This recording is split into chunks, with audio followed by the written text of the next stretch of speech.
С со долна црта Makeup Blog е со следното прашање и вели: прочитав некаде дека честото пиење на зелен чај може да ја намали фертилноста. Дали има вистинска научна основа за ова?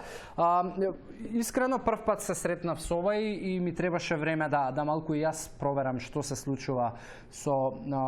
оваа информација и дали науката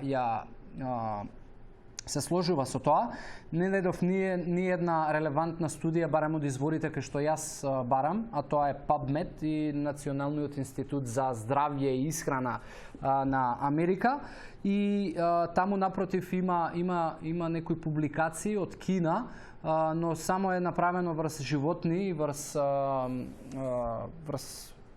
живина, пилиња, ако не се лажам, и зборува дека напротив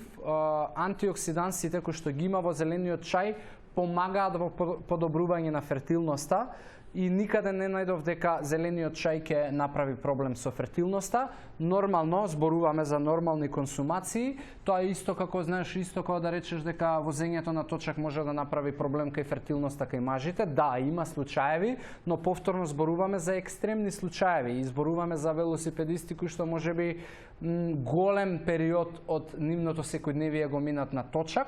и повторно се тоа изолирани случаи, така да дека зелениот чај консумацијата ќе влијае на фертилноста, по мене е само на позитивна насока, а не кон тоа што можеби тебе